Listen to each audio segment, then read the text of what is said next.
오늘은 욥기 9장 9절, 푸른 성경 9절 10절, 악투루스 별과 오리온 별자리와 플레야데스 별무리와 남쪽의 밀실을 펼치시고 아무리 연구하고 조사해도 알아낼 수 없는 큰일들을 행하시며 참으로 수도 없이 불가사의한 일들을 행하시느니라. 9장 9절하고 10절은 별에 대해서 나오고 있죠. 별 하면은 많이 알고 있는데 별의 본질적인 목적이 뭘까? 별은 길잡이라고 그랬죠. 어두운 밤하늘에 빛을 주기도 하고 어두운 밤에 길잡이가 별이다. 어두운 밤에 길잡이다. 그 별은 보통 천사라고 많이 알고 있죠. 왜? 하늘에 있으니까. 여기에 악투루스 별이나 오리온 별자리나 플레야데스 별무리 이러한 부분들도 어떻게 보면 천사, 영적인 의미에서는 내 안에 있다는 거죠. 그리고 실제 물질적인 세상의 것으로 보면 하늘에 떠 있는 별들을 이야기하는 것이고, 별이 악투루스 별하고 오리온 별자리하고 플레야데스 별무리와 남쪽의 밀실이라는 이 네 가지의 별이 나오거든요. 악투루스 별은 어떤 별인가? 이 별의 특징을 알아야 왜 욥이 이 별자리들을 이야기했는지를 알 수가 있어요. 이 별의 특징을 모르면 그냥 넘어가요. 그렇지, 하나님께서 별 다 만드셨지.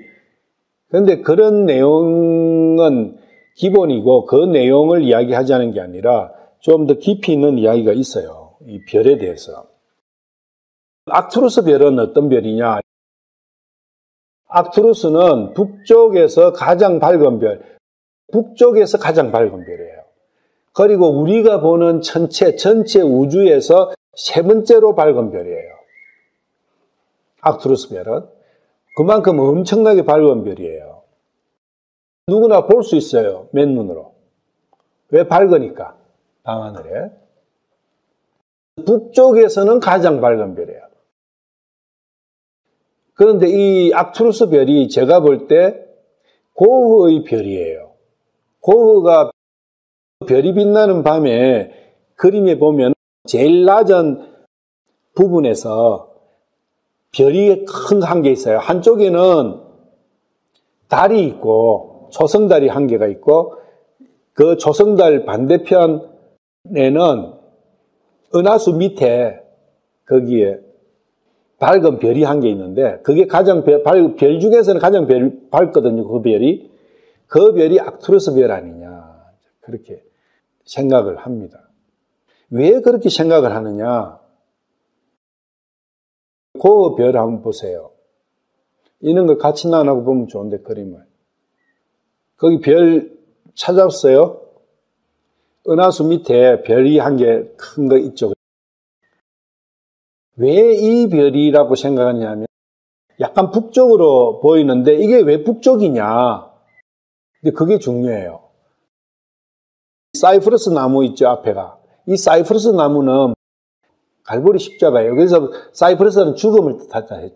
그리고 영원불멸이라는 생명의 영원불멸을 나타낸다 했고, 그래서 이게 갈보리 십자가를 통해서 영원불멸의 생명을 얻잖아요. 그렇지만 죽어야 돼요. 십자가니까.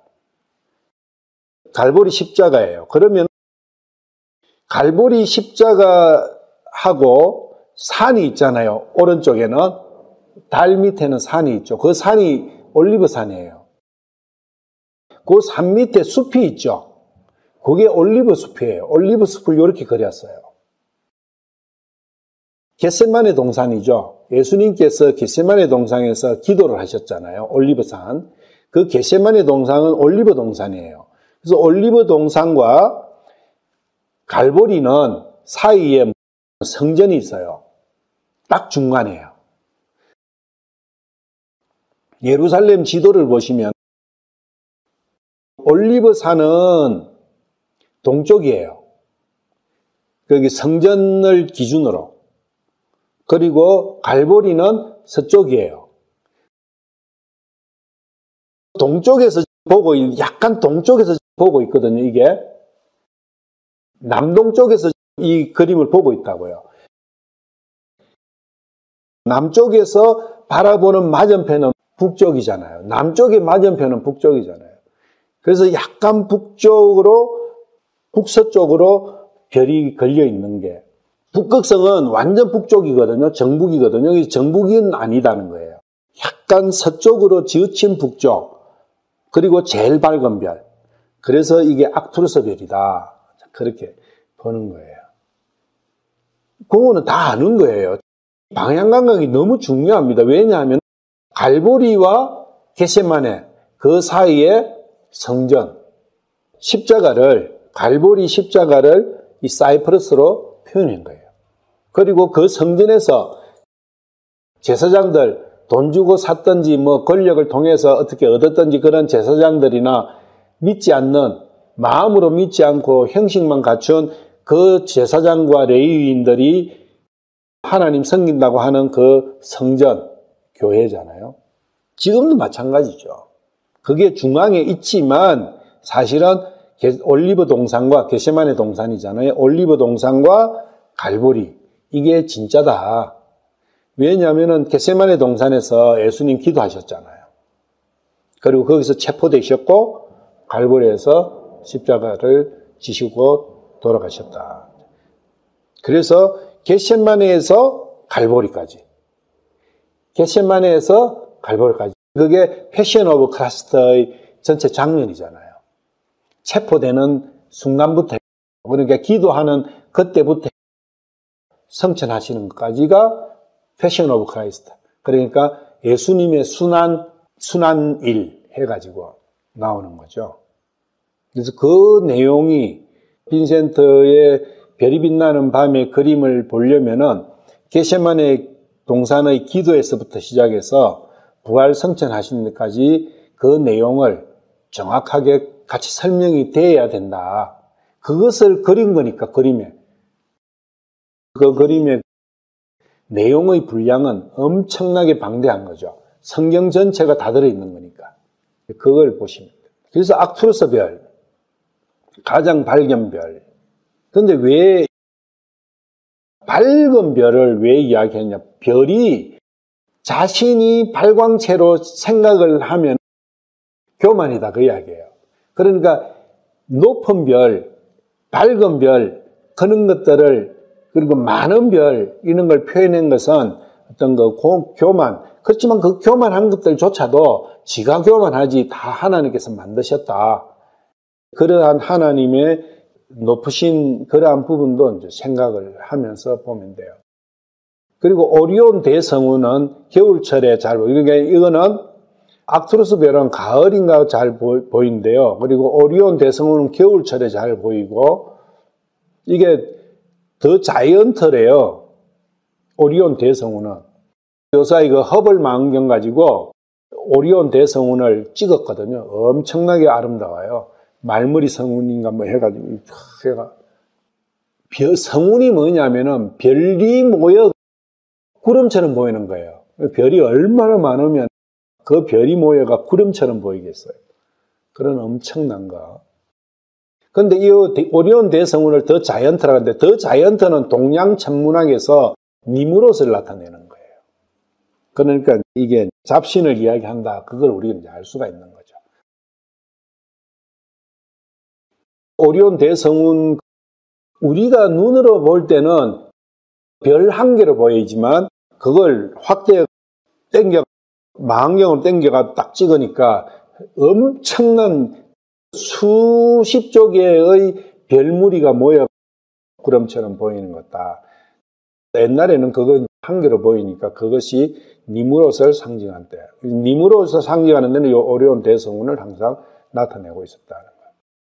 그리고 플레이아데스 성단은 크기도 다양하고 밝기도 다양한 별들이 산지대에 있는 별무리를 이야기하는 거예요. 그리스 신화에 자주 등장했고, 아틀라스의 7자매, 묘성, 좀생이 성단으로 묘사된다. 실제로 별자리를 공부하면 이것들이 신화에 등장하는 별들이에요. 그리스 로마 신화에. 그래서 많은 사람들이 다 알고 있는 별인 거예요. 신화가 나오니까. 그런데 그거 아니다. 하나님께서 만드신 것이다. 아틀라스 7자매 같은 별에는 이야기가 있어요. 그 스토리가. 그런 걸 한 번씩 이걸 보면 그걸 한번 읽어볼 필요가 있어요. 이게 어떤 내용인지. 다른 성경에는 묘성으로도 표현이 됐죠. 별들은 하늘에 있는 영적 존재 천사들을 이야기하는데 보통은 이 천사들은 타락한 천사다. 고대로부터 천사들을 신으로 묘사한 여러 신화가 있다. 많죠. 내 마음속에 있는 영적인 별들. 참조, 이제 요기 38장 31절, 아모스 5장 8절. 남쪽 하늘의 별자리는 아프로디테의 티폰을 피해 숨은 곳에 대한 신화다. 그러니까 아프로디테가 숨은 곳이니까 숨을 때는 밀실에 숨잖아요. 안 보이는데 숨잖아요. 그 이야기예요. 그래서 아프로디테가 숨은 별자리다. 그래서 밀실에 생긴 남방에. 이러한 신화가 다 들어있는 거예요. 이 이야기 안에. 아프로디테의 신화를 모르면 남방 밀실이라는 것은 이야기를 할 수가 없는 거죠. 아프로디테가 니무롯은 누구고? 이제 그걸 알아야 돼요. 님롯의 어머니이자 님롯의 와이프인 사람이 아프로디테예요. 그것을 그리스 로마 신화에서 아프로디테로 만든 거예요. 아프로디테는 비너스라고 로마 라틴어로는 비너스예요. 이제 비너스를 하니까 아하 되죠. 그리스로는 아프로디테, 로마어로는 비너스. 그리고 그게 여러 나라에서 나와요. 그렇게. 마리아가 예수를 안고 있다는 그 그림 있잖아요. 그게 뭐냐면 이 아프로디테가 님롯을 안고 있는 그러한 이야기예요. 그 그림인데 그것을 캐톨릭에서 가져다 쓴 거예요. 그러나 신화나 사람들의 생각이 어떠하든지 이 모든 것들은 하나님께서 만든 것이다. 신화에 있는 거 다 거짓이다. 그거 없다 그런 거.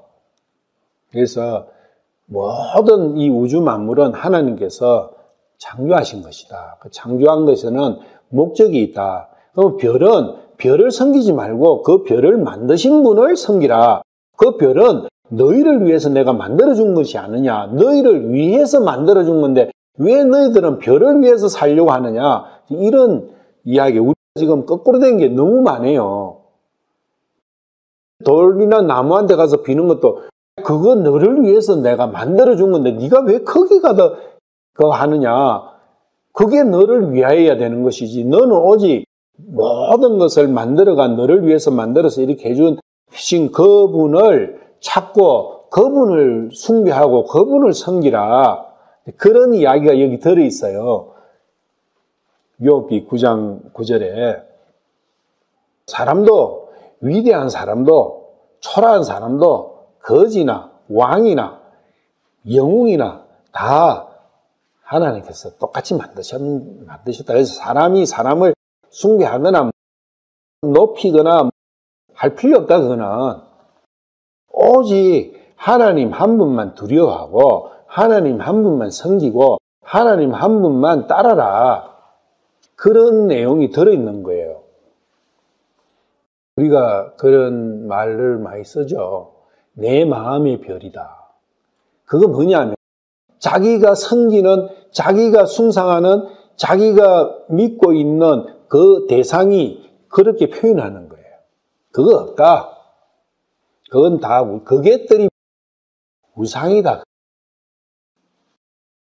님롯이나 아프로디테나 이런 것들이 다 우상을 만드는 거잖아요. 그리스 로마 신화의 제우스나 이런 게 다 우상이잖아요. 바울 사도가 전도여행할 때 에베소에 가니까 에베소에 신전이 있었잖아요. 누구 신전이었죠? 아데미. 그 아데미가 아프로디테예요. 그러면 그 아프로디테가 있는 데서는 뭐가 있겠어요? 남방의 밀실 별들을 거린한 거예요. 제우스 마찬가지예요. 제우스는 가장 밝은 별을 제우스의 빌로 만들었겠죠. 바울하고 바나바하고 아시아에 가니까 거기 사람을 고쳐주니까 그 사람들이 신이다. 바나바는 제우스, 바울은 말을 잘하니까 말하는 신이 있어요. 그 말하는 신 이름. 그래가지고 신전에 데려놓고 신으로 모시려고, 살아있는 신으로 모시려고 그래 하니까 옷 찢고 난리 났잖아요. 나랑 너나 똑같아. 이런 거 하지 말라고. 내가 하나님을 소개하고 있는데 왜 이래? 내가 하나님 소개하려고 나사준 거고 하나님께서 나사준 것이지. 이제 그런 거죠. 그런 내용이 다 들어있다. 우상이라는 것은 내 마음 안에 있는 거예요. 내 마음에 악투루스가 있고 내 마음에 오리온이 있고 내 마음에 플라이데스가 있고 내 마음에 남쪽 밀실이 있다는 거예요. 내 마음에 제우스가 있고 내 마음에 아프로데이트가 있다. 비너스는 아름다움을 이야기하는 거죠.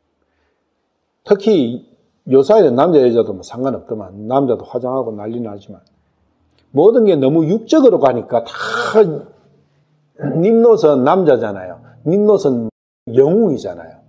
그래서 영웅. 남자는 님롯, 여자는 비너스. 그런 이야기죠. 그게 다 뭐예요? 육신을 가지고 다 논하는 거예요. 그래서 10절, 아무리 연구하고 조사해도 알아낼 수 없는 큰일을 행하시며 참으로 수도 없이 불가사의한 일들을 행하시느니라. 하나님을 다 알아야 될 거 아니야. 그래야 제대로 믿을 거 아니야. 그거 아니다. 다 알 수가 없다, 하나님은. 아무리 연구하고 조사해도 알아낼 수 없는 큰 일들을 행하시지 않아. 그리고 참으로 수도 없이 불가사의한 일들을 행하시나. 불가사의한 일들은 기적이라고 그러죠. 기적. 이해할 수 없는 세계 7대 불가사의하는 게 있잖아요. 그 1번이 피라미드, 뭐 2번이 무슨 등대, 3번이 뭐 이렇게 많이 나오죠. 왜냐하면 이해가 안 되는 거예요. 피라미드 저게 분명히 눈앞에 있는데 저걸 누가 세웠는지, 무슨 목적으로 세웠는지, 언제 세워졌는지 알 수가 없는 거예요. 엉한한 거는 뭐 이렇게 조사하면 대충 나오는데 이 피라미드이 안 나오는 거예요, 이게. 그런 것들이 세계에 참 많아요. 남미에 가면은, 중남미에 가면은 땅에 몇 킬로에 걸쳐가지고 연결되어 있는 한 그림이 있는 거예요. 그 그림이 여러 개 있는데, 그거는 저 비행기 타고라든지 인공위성에서 찍어봐야 알 수 있는 거예요. 그 형체가 너무 크니까 땅에서는 그냥 돌멩이 한 개 한 개 있는 거예요. 근데 그 안 나타나는 거예요. 저 위에서 내다보면은 그게 사람의 모양이라든지 새의 모양이라든지 이런 거는 그려나는 거예요. 개미 한 마리가 여기서 이 전체를 알 수가 없잖아요. 똑같은 거죠. 그런 것도 이제 7대 불가사의에 함께 들어있는데, 그런 거 아니고, 그건 사람이 만든 것이고, 그런 거 아니고, 보이지 않는 것들은 우리가 한 개도 모르잖아요. 예를 들면은, 미워하는 감정이 어디서부터 어떻게 생기는지 설명해봐라. 할 수 있어요? 분명히 있잖아요, 미워하는 건. 근데 그거 설명할 수 없어요. 그거는 어떤 문헌을 찾아보십시오. 없습니다. 그냥 미워하는 감정은 이러이러한 것이다. 그것만 설명만 나와 있는 것이, 그것의 본질적인 부분은 없어요. 그리고 누구도 대답을 못해요. 사랑하는 감정, 기뻐하는 감정이 어떻게 해가지고 만들어지고 어디서 나오는지 설명해봐라. 없어요. 행복하다. 분명히 행복한 거 있는데, 느낌이 있잖아요. 있는데 그게 뭔지, 본질이 뭔지 설명해봐라. 뭐 설명 못. 보이지 않는 것은 한 개도 아는 게 없어요. 다 아는 거 알고 있는 것 같죠. 설명해봐라 하면은 아무도, 단지 내 속에 어떤 뭐 그런 거 있는데 여기서 뭐가 뇌파가 어떻게 되면 그거보다 더 본질이 있거든요. 그게 하나님께서는 혼의 뼈대라 표현을 해놓은 거예요. 혼의 뼈. 우리가 육신의 뼈대가 골격이잖아요. 뼈 없이 살만 있으면 어떻게 되겠어요? 그냥 쪼그라지고 아무것도 안 나오겠죠. 뼈가 골격을 만든 거예요. 혼에 뼈가 있는 거예요.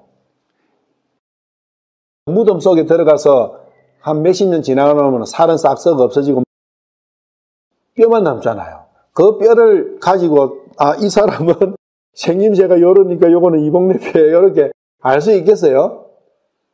똑같아요. 비슷하대요. 사람마다 차이가 없는 거예요. 그게 뼈대다. 그 뼈대 비슷한 거예요. 그렇지만 그 뼈대를 하나님께서 창조하신 거예요. 그게 시편 139편이나 있는데 사람을 창조할 때의 그 과정을 쭉 신묘막측하다 뭐 이런 형태로 표현을 해놨잖아요.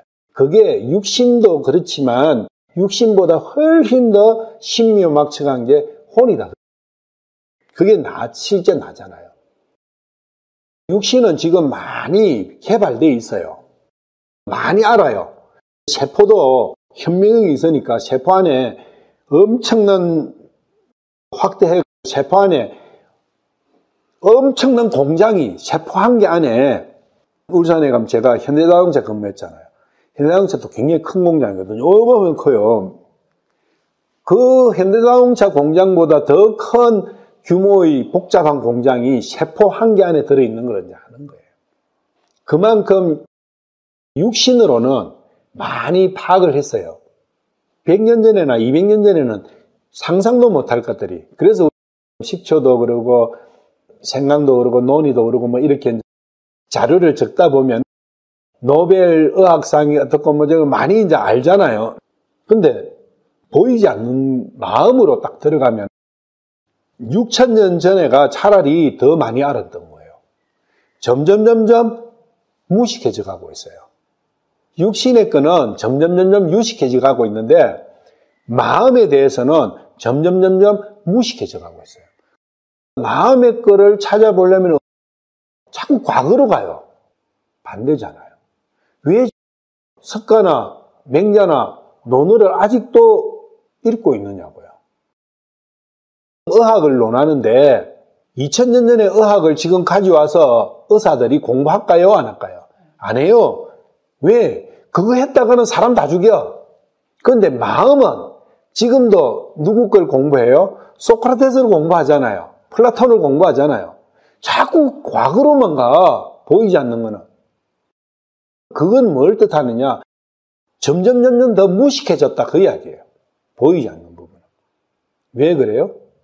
그것은 죄가 더 많아졌다는 뜻이에요. 혼의 눈이, 혼에 대한 빛이 점점 더 어두워졌다는 뜻이에요. 죄가 많으면 어둠도 더하잖아요. 그런 것들이 불가사의한 보이는 걸 갖고 이야기하자면 이런 성경은 그냥 넘어가지만 그게 아니라 보이지 않는 부분을 생각을 해야 돼요. 항상 내 안에 있는 거예요. 이런 것들이 다 큰 일들, 불가사의한 일들이 뭐 이 우주 안에 있는 이런 것들도 있겠지만 본질은 내 안에 있는 거예요. 나는 다 안다고 생각하죠. 천만의 말씀. 1%도 몰라요. 0.1%도 몰라요. 0.0000001% 정도 알아요. 그것을 알면 알수록 겸손해진다는 거예요. 내가 나에 대해서 다 안다고 생각하니까 하나님이 필요 없잖아요. 그래서 하나님은 다 이제 무엇에 필요한다고? 내 아닌 밖에 있는 것들을 이해하고 밖에 있는 것을 배우고 밖에 있는 것을 해석하기 위해서 하나님이 필요하다고 보는 거예요. 없어요. 그런 거는.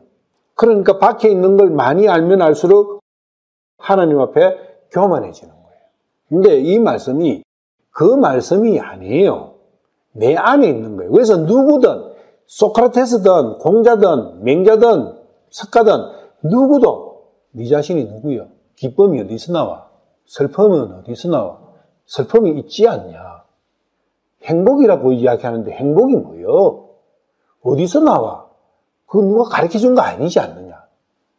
근데 네가 느끼는 행복이나 내가 느끼는 행복이나 같네. 본질이 뭐요? 그럼 어떻게 하면 행복해지는 거예요? 답 한 개도 못해요.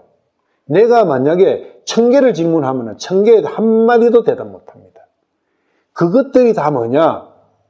불가사의한 일을 행하신 하나님의 일이기 때문에 그런 거예요. 보이지 않는 거니까.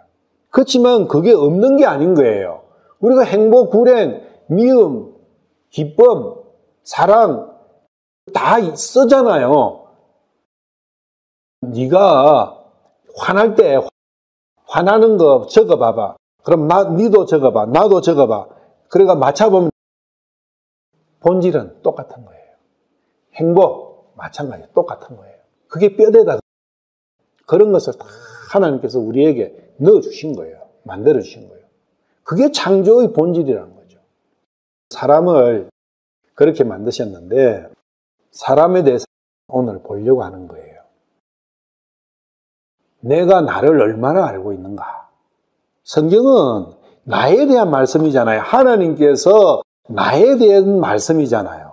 누구에 대한 말씀이 아니라고요. 흙에 대해서 말씀하시겠어요. 나무에 대해서 말씀하시겠어요.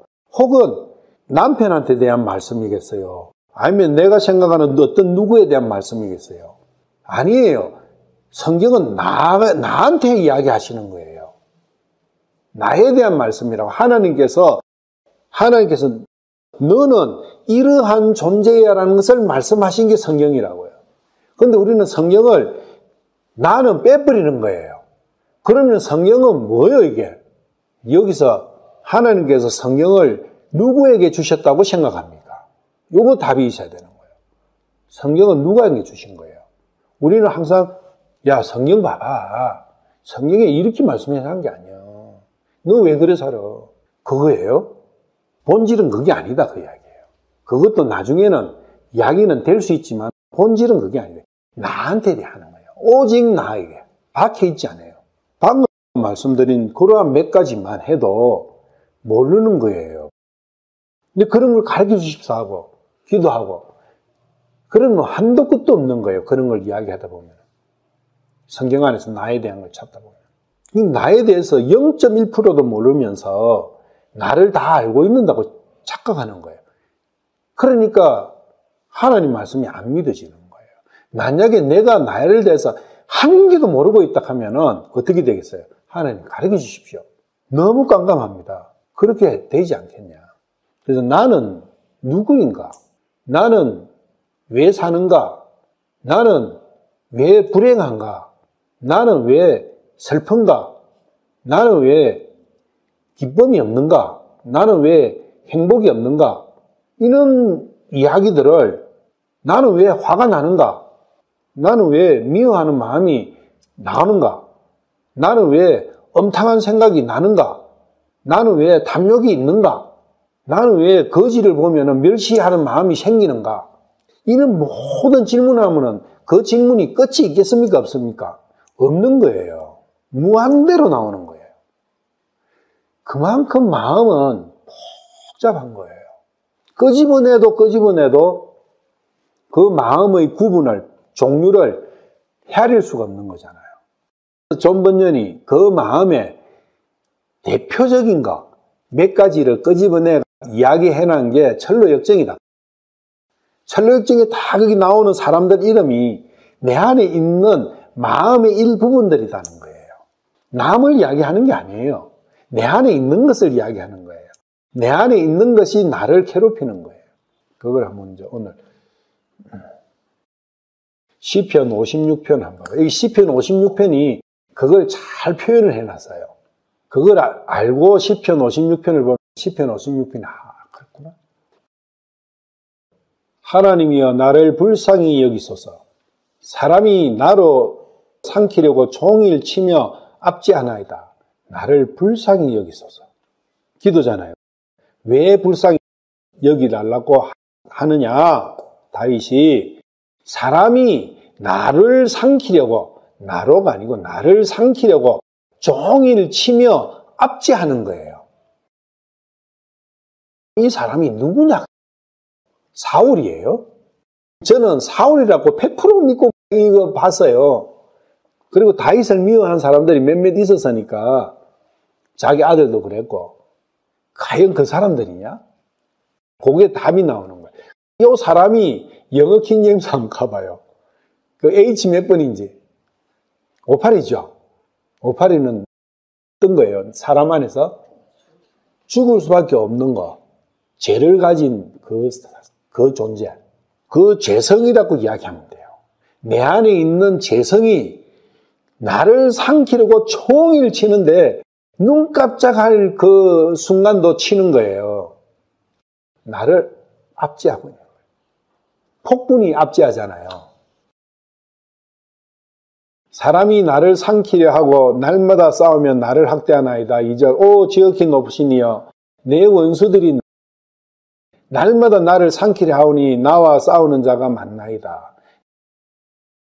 내 원수는 또 누구요? 요 안에 있는 요 사람이에요. 요 사람. 3절 내가 무수할 때 주를 신뢰하네. 다윗은 자기 안에 있는 이 요소들을 무수하는 거예요. 자기를 제약으로 끌고 가고 있는 이 요소들, 유혹하는 요소들, 살인하고 싶은 거, 탐욕하고 싶은 거, 간음하고 싶은 거, 이런 모든 그 선악과의 열매 종류들, 그것들이에요. 그것들이 계속 다윗을 괴롭히는 거예요. 그것을 다윗은 이렇게 표현한 거예요. 학대하고 압제한다고. 과연 우리는 그렇게 생각하느냐? 그걸 학대받는 거라고 생각하느냐? 내가 압제당하고 있다고 생각하느냐?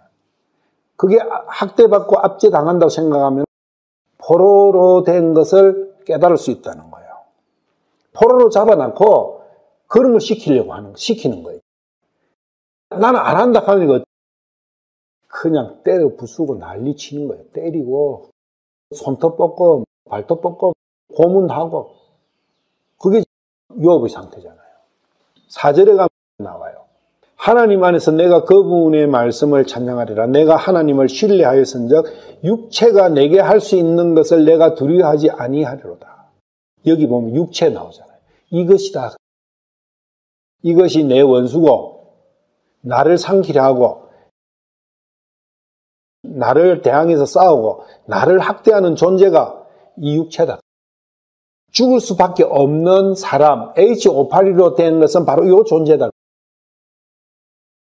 그들이 날마다 내 말들을 왜곡한다는 거예요. 날마다 내 말을 왜곡하는 거예요. 내 마음의 생각은 이렇는데 입에서 터져 나오는 것은 육신적인 게 터져 나오는 그런 것을 다윗은 너무너무 힘들어하고 괴로워하는 거예요. 그래서 하나님 앞에 저희 본심은 그렇지 않습니다, 주님. 이런 것들을 나는 못 이깁니다. 주님께서 쳐주십시오. 악을 행하려는 그들의 모든 생각이 나를 대적하나이다. 그래서 육신의 생각과 혼의 생각, 영적인 생각이 대립하고 있는 것을 이렇게 표현하는 거죠. 이게 로마서 8장의 말씀입니다. 로마서 8장이 내 안에서 일어나는 일들을 이야기했잖아요. 육적인 것과 혼적인 것과. 로마서 8장 가봐요.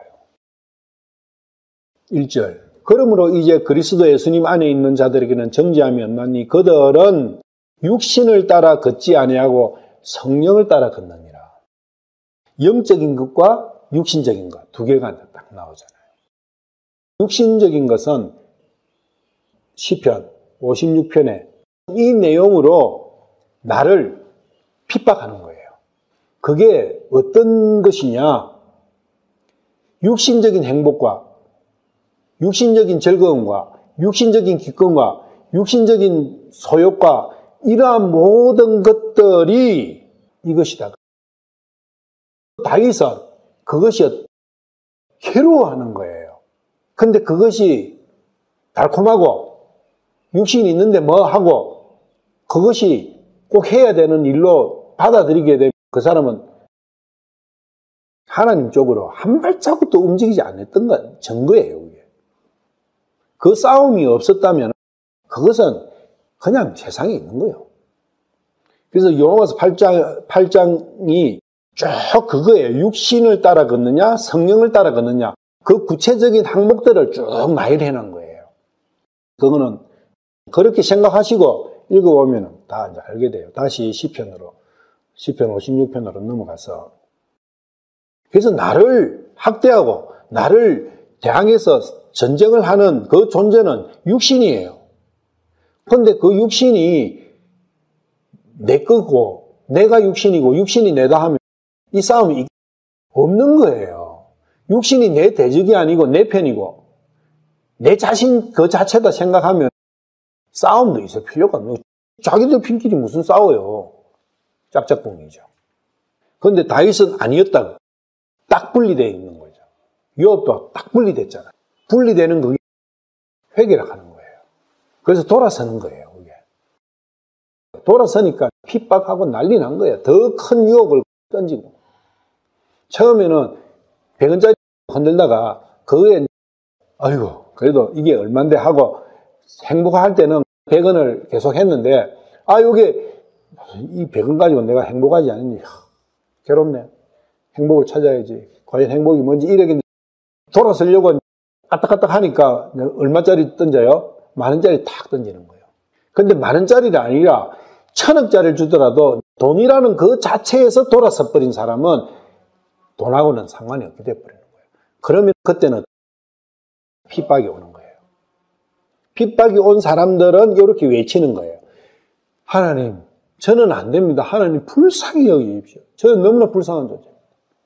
5절, 그들이 날마다 내 말들을 왜곡한다고요. 왜곡이 뭐냐 하면 내 마음은 지금 배가 부른데 밥을 안 먹어야지 하는데 입은 밥을 먹어야지. 체면상 마음과 입이 따로 노는 걸 이야기하는 거예요. 입은 육신이다. 그죠? 그래서 이걸 위선한다. 마음은 저리 가 있는데 입은 이렇게 하니까 그거예요. 그러니까 육신이 내 마음을 왜곡해버린다는 거예요. 그런 게 얼마나 많을까요? 너무너무 많죠. 셀 수가 없어요. 여러분 한번 세어보세요. 악을 행하려는 그들의 모든 생각, 모든 육신의 생각은 악이다. 다윗은 돌아섰기 때문에 그것들이 대적인 거예요. 나의 적이, 나의 원수가 내 안에 있다. 그 말씀이에요. 그게 누구냐? 육신이다. 내 육신이다. 육신은 내 원수다. 그래서 육신한테 적어 있는 항상 패배하는 나를 보면서 주님께 주님 전 불쌍합니다. 너무나 불쌍합니다. 저로서는 감당이 안 됩니다. 6절에는 그들이 내 혼을 기다리며 육신이 내 혼을 항상 호시탐탐 놔두질 않는 거예요. 그들은 육신이에요. 그래서 육신의 정욕, 육신의 소욕, 그것들이 내 혼을 삼키는 거예요. 함께 모여 자기를 숨기고 내 발걸음을 지켜보나이다. 그들이 불법을 써서 피하겠나이니 불법을 써서 피하겠다. 이런 것보다는 불법으로 피한다. 육신은 불법의 포로가 되어 있잖아요. 포로라기보다는 완전히 잡혀 있는 거죠. 불법에. 불법 안에 들어가 있는 거지 사실은. 그래서 오 하나님이여 주의 분노로 그 백성을 내던지소서. 육신의 백성. 가나안에 있었던 그 7 족속들. 그 백성을 내던지소서. 내가 떠도는 것을 주께서 세시오니 내 눈물들을 주의 병에 담으소서. 그것들이 주의 책에 있지 아니하니까. 왜 눈물을 흘리겠죠? 왜 눈물을 주의 병에 담으소서. 얼마나 많은 눈물을 흘리면 왜 눈물을 흘리겠어요? 자기가 이 육신하고 싸우는데 육신하고 싸우고 이기면 눈물이 나겠어요? 안 나왔어요?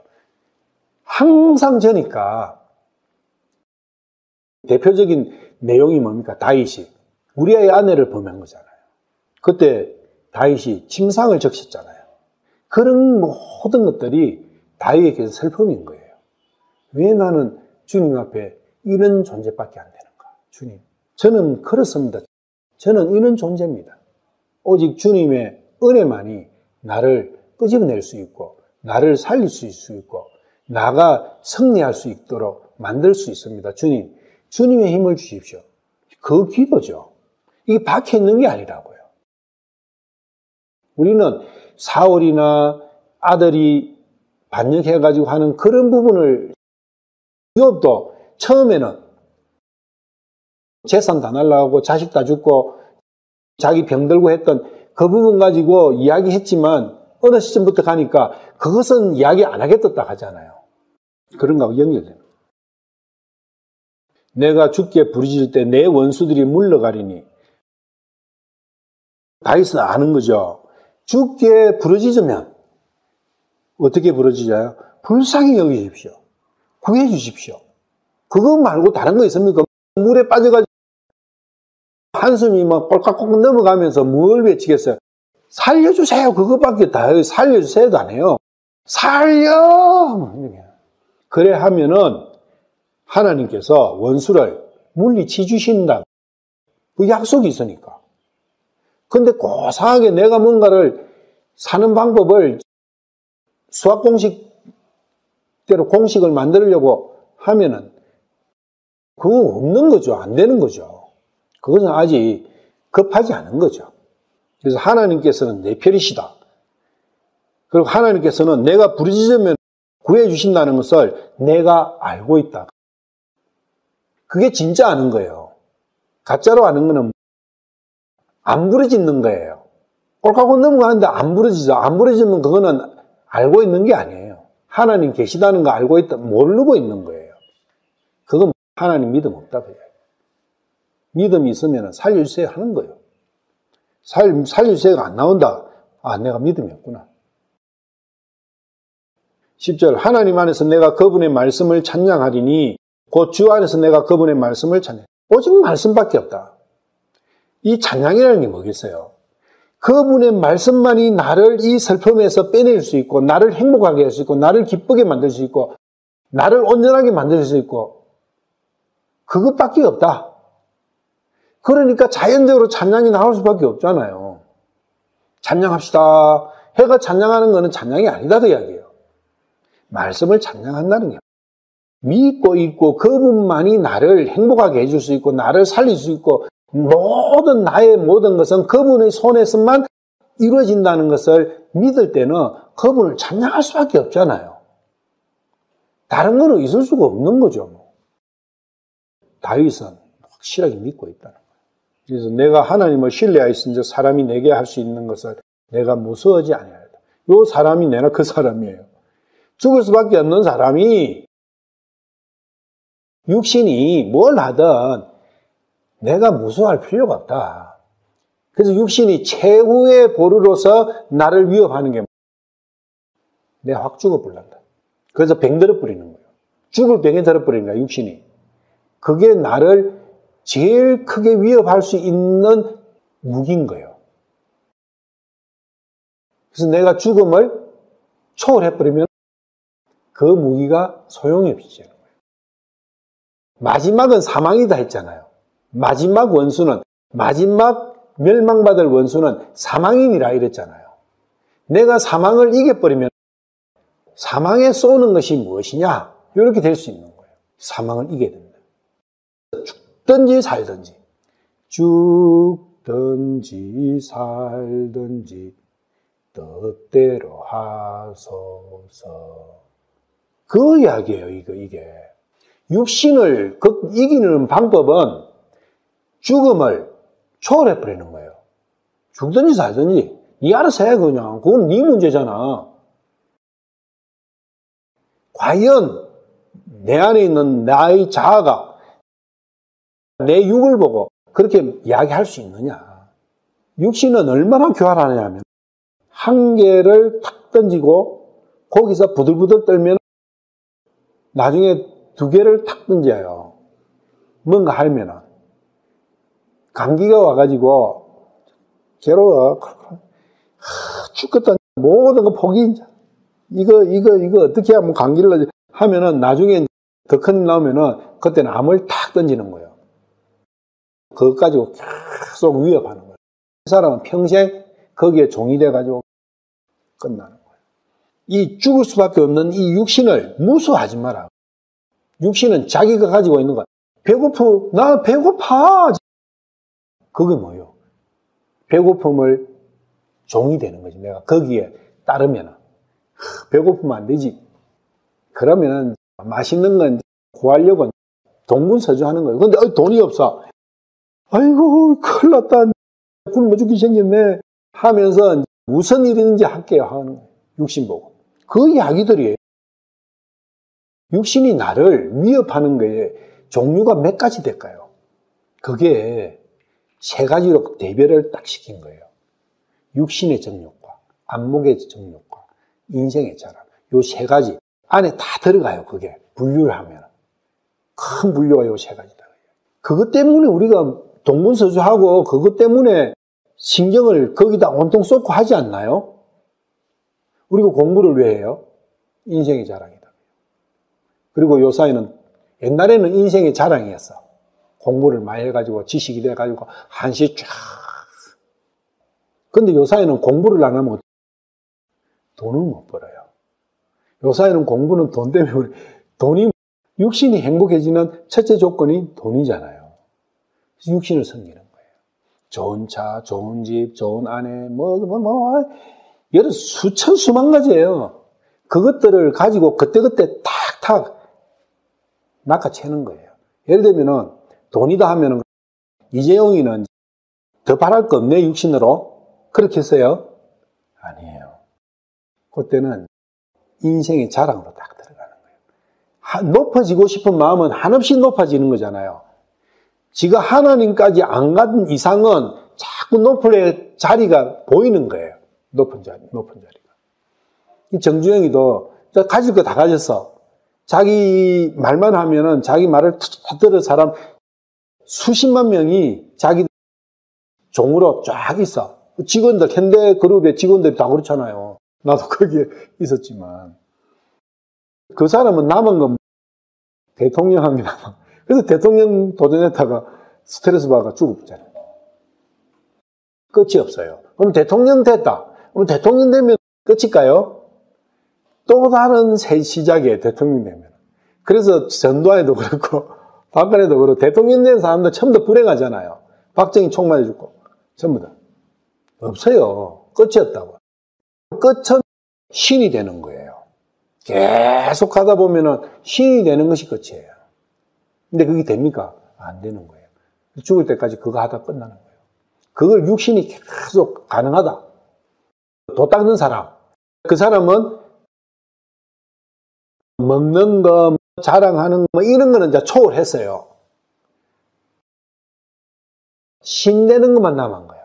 자기가 신 되려고 모든 거 끊고 산에 가서 정장 지나고 여기 많잖아요. 요 주위에.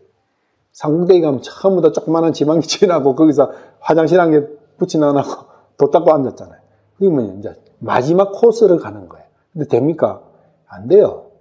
그 육신을 위해서 육신이 신이 될 수 없어요. 근데 도 닦는 사람 처음부터 육신으로 신이 되려고 하는 거예요. 그게 된다고 하는 게 님노 사상이다. 그게 종교다 그 이야기예요. 육신은 신이 안 돼요. 혼은 잡신들보다 훨씬 뛰어난 천사보다 더 뛰어난 하나님과 방불하는 하나님의 형상으로 만드신다는 거예요. 그것은 신이에요. 이왕. 근데 그것이 어떤 미물보다도 더 낮은 위치로 타락해가 전락되어 있는 그 상태가 슬픈 거예요. 그거 아는 사람은. 눈물이 그래서 나는 거예요. 그 육신이 자기의 원수다. 육신이 나에게 요구하는 거 있잖아요. 그게 내가 요구하는 게 아니라 육신이 요구를 내가 들어주고 있는 거예요. 배고프면 먹어줘야 된다. 잠 오면 자야 된다. 우리가 이야기하는 진리라고 하는 거 있잖아요. 그게 진리가 아니고 육신의 요구라고요. 육신의 소욕이라고, 육신의 요구. 그래서 육신의 요구에 내가 100% 아니라 200% 째깍째깍 해주다 보면 육신의 종으로 내 인생은 끝난다 그 이야기예요. 그래 살지 마라. 육신의 종으로 살지 말고 하나님의 말씀으로 살아라. 그런데 육신이 죽어도 좋단 말이냐? 어때요? 그럼 육신이 죽어도 좋단 말이냐? 배고파 쫄쫄 굶는 그게 맞냐? 저 뭐예요? 어떤 거예요 그러면? 대답이 어떻게 나와요? 육신 죽도록 나가면 되냐? 그래서 그런 마음이 없을 수 없잖아요. 그게 나의 불쌍한 상태다. 비참한 상태다. 그 이야기. 그래서 하나님 구해주세요. 하나님께서 죽는 게 세상이면 죽게 두셔요.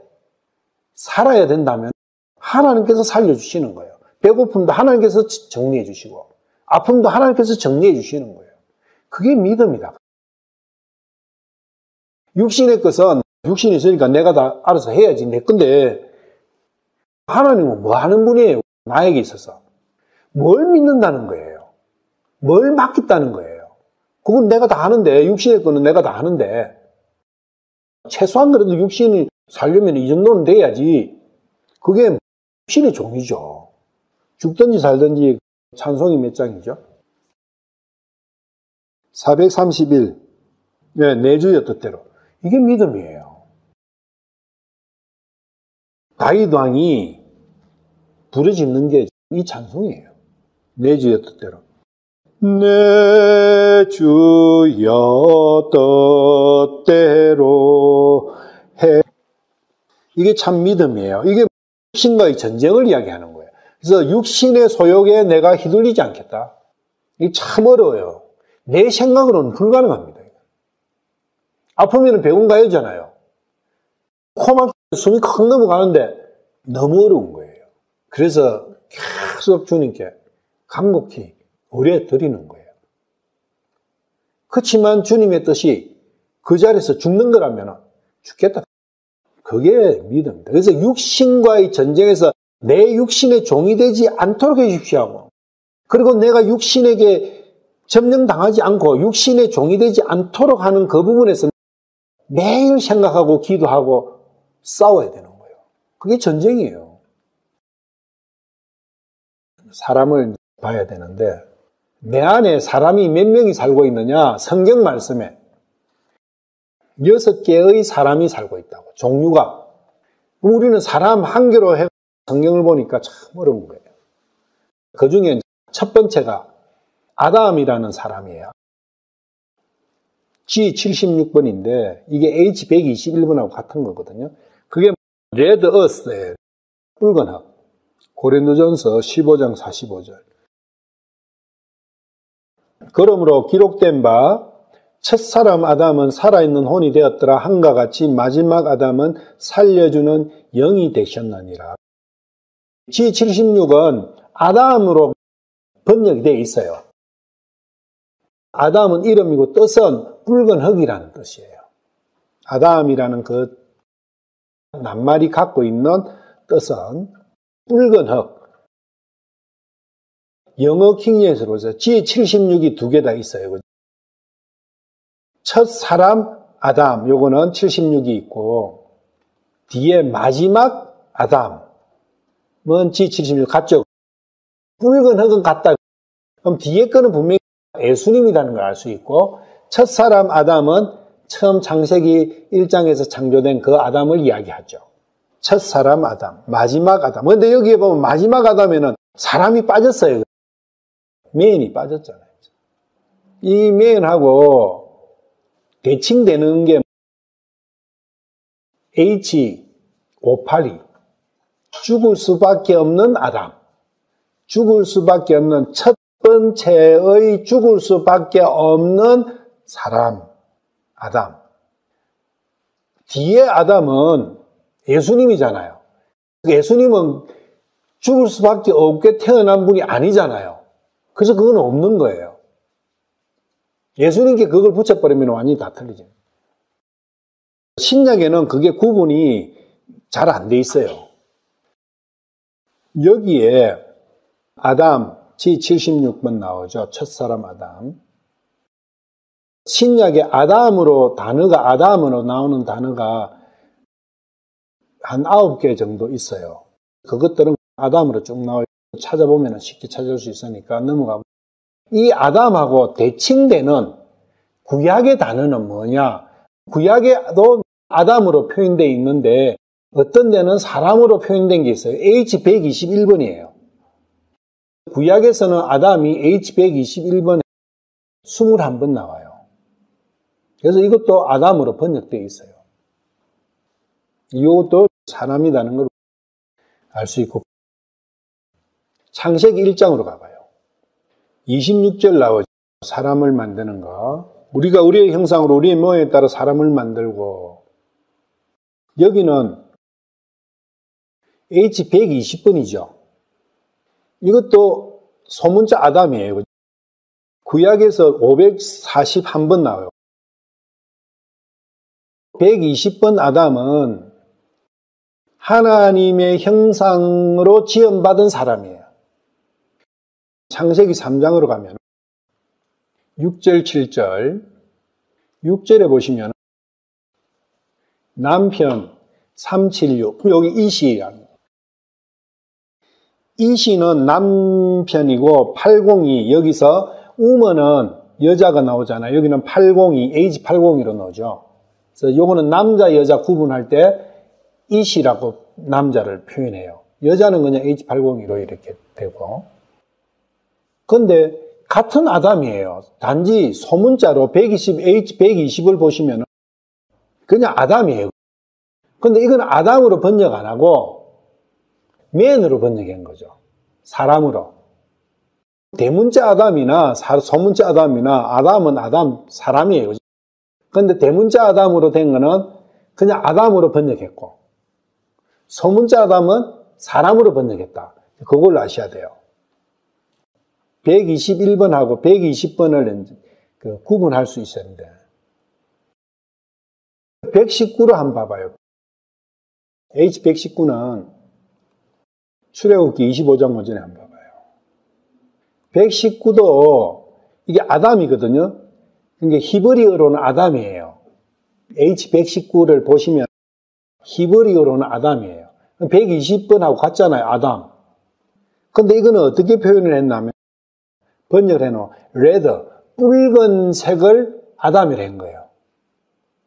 그래서 여기는 출애굽기 25장 5절은 붉게 물들인 순양 가죽이잖아요. 요 아담이에요.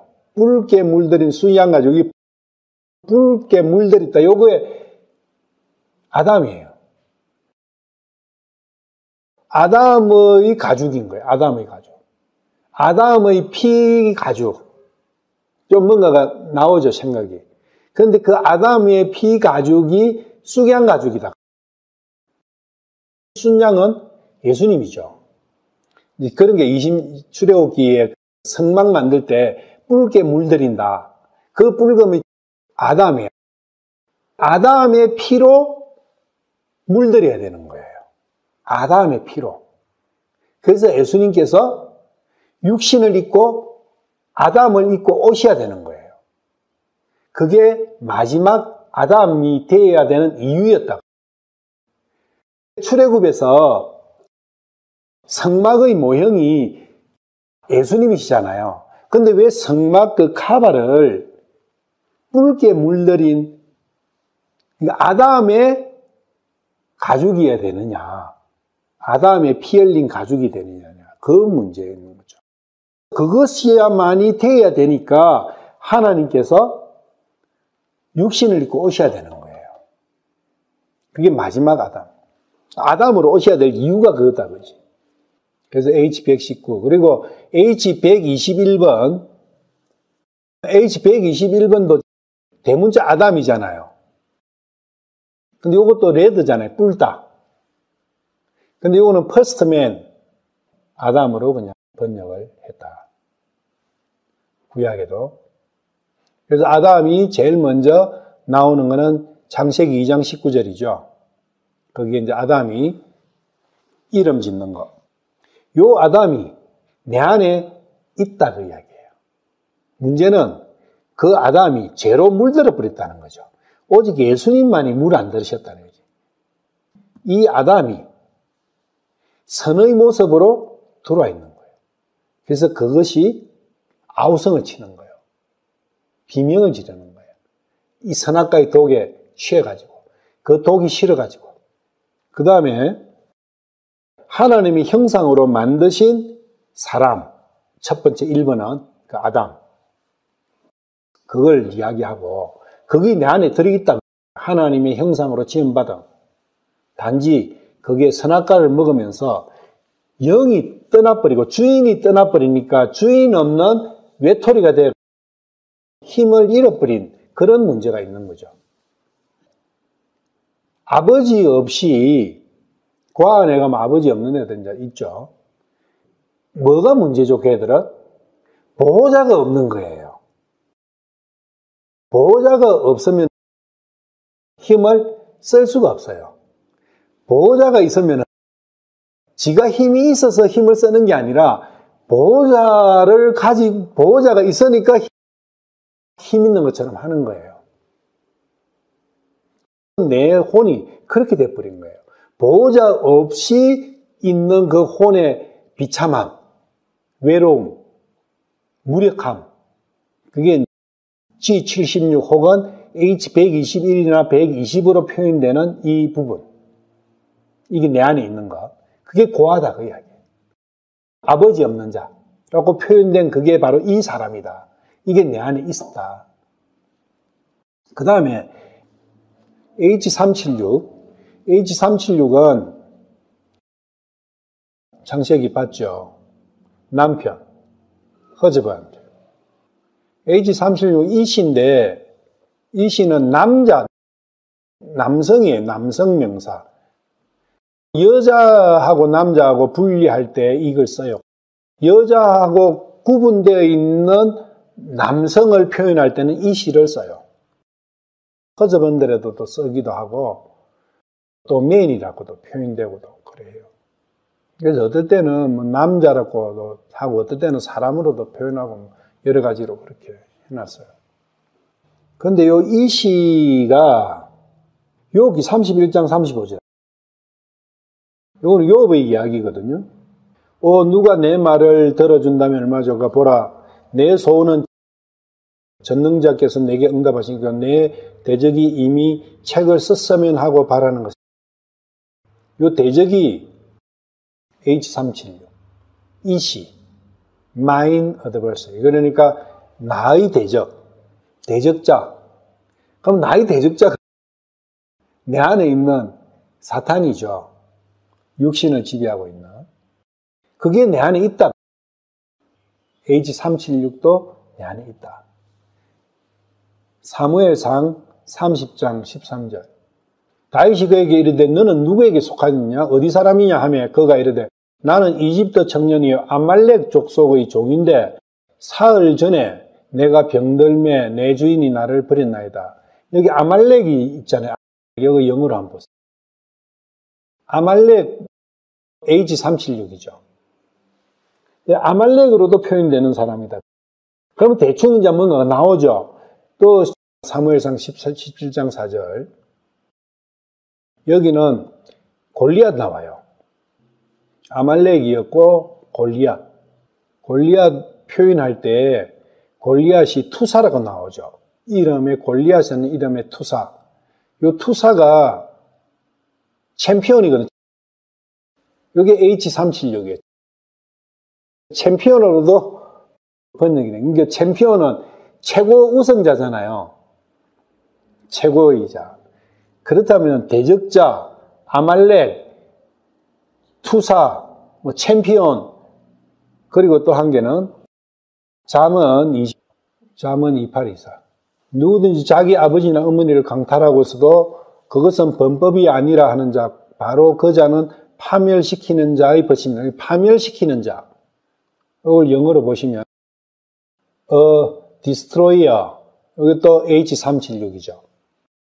이런 형태로 쓰였다가 H376이 많은 부분 대적자, 아말렉, 투사, 파멸시키는 자 이런 형태로 쓰였다. 사용 용도가 이게 또 내 안에 있다는 거예요. 이런 요소가.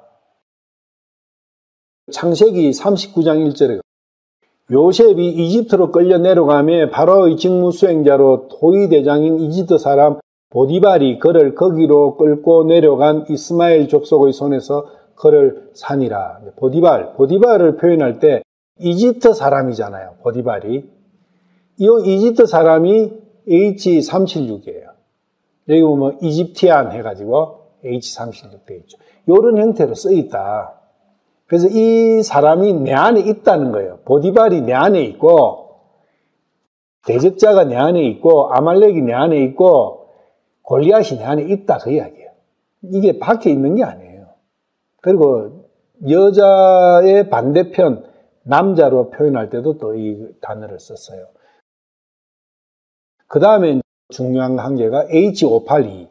H582가 42번이 나오는데 에노스 표현되죠. 이 에노스는 죽을 수밖에 없는 mortal man이라 해가지고 죽을 수밖에 없게 태어난 사람 뭐 이런 뜻이에요. 태어났긴 하는데 무조건 죽는다. 죽어야 하는 사람, 죽을 수밖에 없다는 이 사람의 어떤 내용도 있냐면 일시적인 생명을 가지고 나온 뭐 이런 뜻도 있고요. 일시적인 생명. 그리고 썩을 수밖에 없는, 부패하는, 그리고 필멸, 필이 멸할 수밖에 없는 생명을 가진 이런 뜻이에요, 이게. 이 H582는. 그래서 이사야 51장 7절 한번 봐봐요. 어를 아는 자들아, 마음에 내 법이 있는 백성들아, 너희는 내 말에 귀를 기울이라.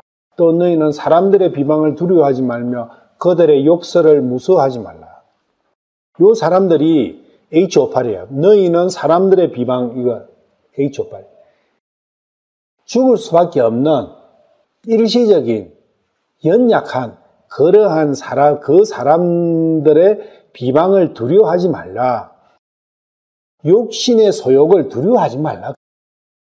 내 안에 H582가 있다는 거예요. 이 582하고 반대편에 있는 사람들이 누구냐? 마음에 내 법이 있는 백성들, 요게 또 내 안에 있는 거예요. 어를 아는 자와 죽을 수밖에 없는 사람들, 요 두 부류가 내 안에 같이 있다는 거예요.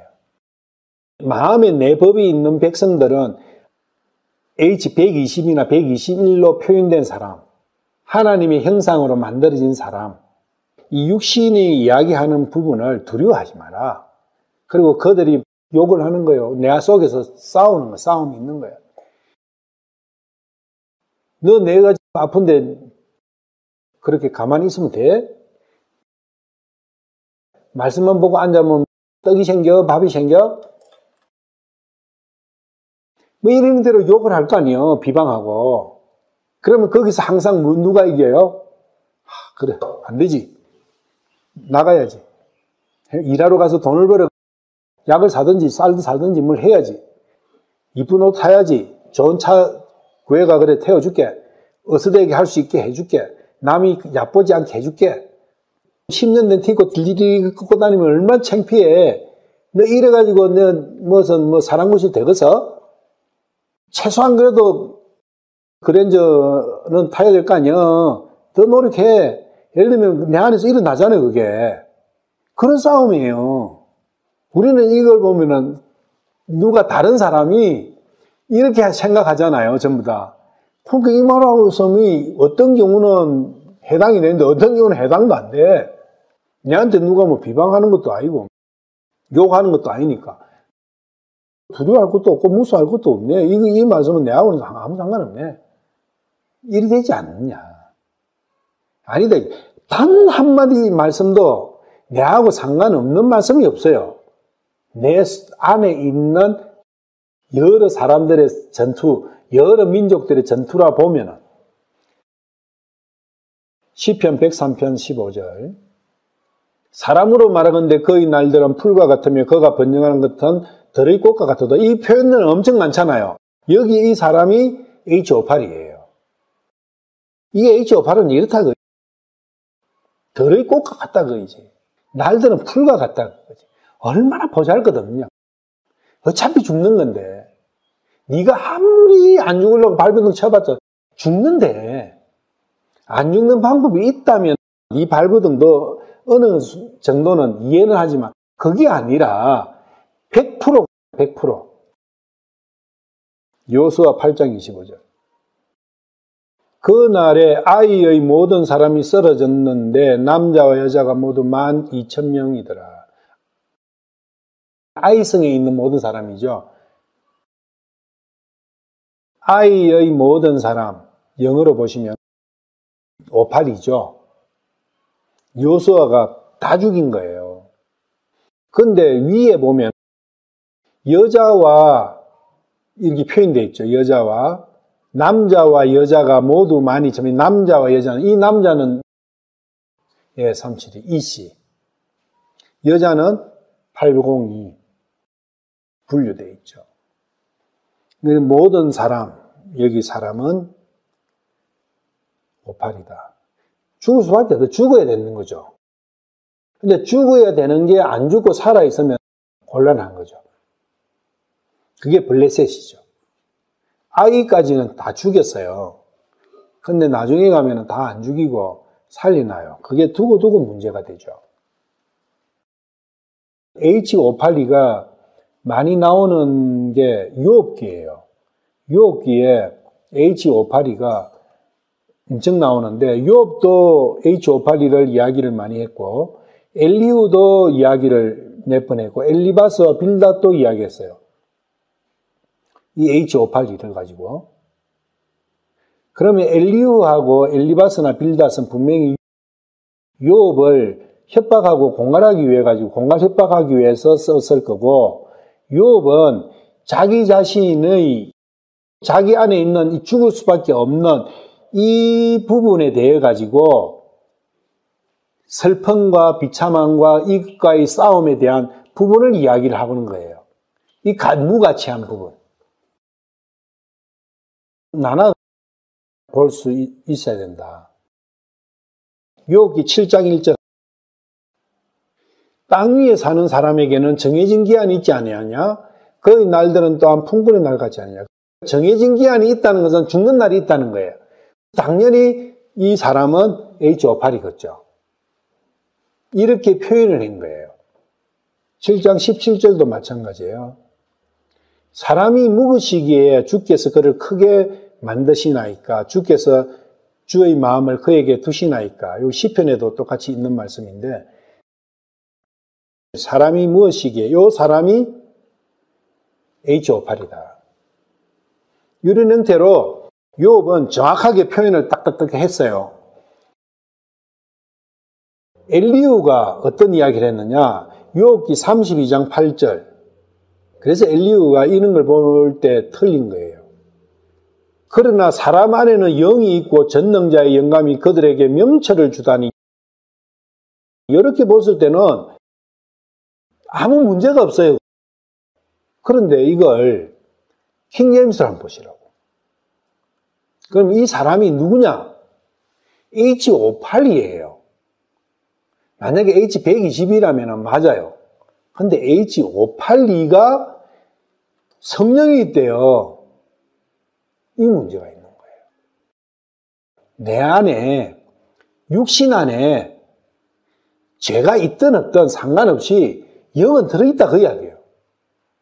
얼마나 엉터리 말이에요. 근데 이걸 사람 안에 사람 안에 영을 갖고 있지. 하나님이 영을 이야기하는 거예요. 사람 안에 죽을 수밖에 없는 사람 안에는 영이 없어요. 하나님의 영이 들어오면은 그 사람은 죽지 않는 사람으로 바뀌어요. 그러면 H121이나 H120이 들어가야 되는 거예요. 이런 걸 보지는 않으면 성경은 말짝 헛방이 헛가. 그러니까 엘리후가 예수 그리스도의 예표로 보는 거예요. 성경을 볼 때 이렇게 사람을 내 안에 있어요. 다 이 요소들이 어떤 누구는 H120이고 어떤 누구는 H582고 그거 아니라고 두 개 더 앞으로 이제 봐야 되는데 오늘은 시간이 없으니까 여기까지 하겠는데 어떤 거는 1397이고 어떤 거는 이거 아니라고요. 우리가 앞으로 배우는 사람에 대한 모든 내용이 내 안에 다 들어있어요. 근데 그 사람의 위치가 포지션이 어디에 있느냐 상태가 어떤 상태에 놓여져 있느냐에 따라서 다른 거예요. 완전 이방인과 욥, 아브람 이런 사람은 이 요소들이 어떻게 배치되어 있는가, 어떤 상태에 놓여 있는가 달라. 그리고 신약에 와서 구원을 받으면 또 이게 배치가 달라진다고. 그것이 정확하지 않으면 성경은 대부분 놓쳐요. 중요한 내용을. 이걸 모르니까 우리가 혼돈을 엄청 온다. 앞으로 사람을 이런 관점에서 좀 1시간 정도 더 하게 될 것 같아요. 오늘은 마칠게요.